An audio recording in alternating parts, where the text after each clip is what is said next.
October 29th, 2003, opening night for the Cavaliers that season. Rookie LeBron James, in his NBA debut, handled his business. 25 points, 9 assists, 6 rebounds, 4 steals, but in a loss to Sacramento. Now fast forward almost 7 years, and it's about that time. Is his career in Cleveland over? I can tell you that the wait to find out is over. The announcement fans and NBA franchises all over have been sweating about. Let's now send it to Jim Gray in Greenwich, Connecticut with the King. All right, Stuart, thank you very much. Well, everybody is on pins and needles across the country, particularly those teams who are in the running for LeBron James. You ready to go, LeBron? Where's the powder? Left it at home. So what's new? What's been going on with you this summer?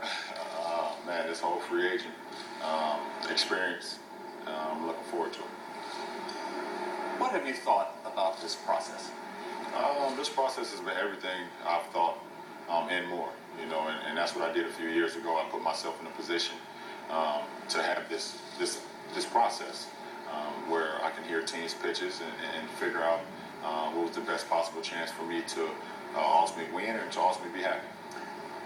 You were able to be recruited because you went straight to the NBA from high school. So have you enjoyed this recruiting process now? Well, I have enjoyed it. And, you know, I want to thank all 6 teams that I had an opportunity to sit down with and hear what they had to say. And my team, they hear what we had to say also. It's been an unbelievable experience, a real humbling experience to be in this position. What did you expect? Because we've seen 30-foot billboards. We've seen teams clear out all kinds of cap space. We have seen cartoons made about you and for you in part of their pitch.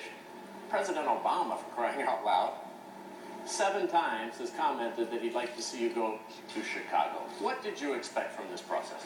Well, certain things like that is one thing you can't control, but I expected to be able to go through this process, be able to sit down with my team and sit across from other teams and hear how they feel with me being a part of their team to help them win and can ultimately help others win. And the process was everything I expected and more. And like I said before, I just thank all those teams to come to Cleveland and us have those interviews and us have that process. It was everything I've ever expected and more.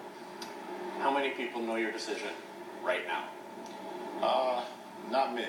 So it's a very, very small number, and I probably can count it on my fingers. 1 hand or 2 hands? Let's say 1. When did you decide? I think I decided this morning. I decided this morning. I went day to day on, you know, I wake up one morning, it's this team. I wake up another morning, it's this team. And, you know, it was a process that, you know, I felt that was going to happen. Where, you know, I may feel like this is the best opportunity for me or it's not the best opportunity for me. But this morning, I woke up, I had a great conversation with my mom. And, you know, once I had that conversation with her, I think I was set. So the last time you changed your mind was yesterday? The last time I changed my mind was probably in my dreams. And when I woke up this morning, I knew it was the right decision. So does the team that you're going to, that you'll announce in a few minutes, do they know your decision? They just found out. They just found out? Yeah. So the other 5 on pins and needles, they don't know, they'll be listening to this. Right. Who in this process, LeBron, have you taken advice from and who has had the biggest influence? I've taken a lot of advice from my friends and family. My agent, Leon Rose, has been great. A lot of people that I look towards in a time of need or for advice. And, you know, but ultimately, they looked at me and said that you ultimately have to live with your decision that you're going to make. And you have to do what's best for you, for your family, and for you to ultimately be happy. What was the major factor, the major reason in your decision? I think the major factor and the major reason in my decision was the best opportunity for me to win and to win now and to win into the future also. You know, and winning is a huge thing for me, Jim. You know, ever since I was a rookie or even in high school, we always talked. You know, that was the number one thing for me. Help my teammates get better and just wanting to win. And I've done some great things in my 7 years, and I want to continue to do that. How deep of an evaluation do you have to do to go through that, to figure out tomorrow, next year, and beyond that equation, that winning? Well, one thing you can't control is you never know. You never know. You want to put yourself in a position where you feel that it's the best opportunity. But saying I can win a championship next year or saying I can win it the year after, those are things that you don't know until you go out there and actually play the game. But you have to put yourself in the right position to be able to compete and also accomplish the goals that you set out for. Do you have any doubts about your decision? No. I don't have any doubts at all. Would you like to sleep on it a little longer? Or are you ready to make this decision? No, I've slept enough, or the lack of sleep. You still a nail biter? I have a little bit, not of late. We've had everybody else biting their nails, so I guess it's time for them to stop chewing. The answer to the question everybody wants to know. LeBron, what's your decision? In this fall, man, it's very tough. In this fall, I'm going to take my talents to South Beach and join the Miami Heat. Miami Heat. That was the conclusion you woke up with this morning. That was the conclusion I woke up with this morning. Why?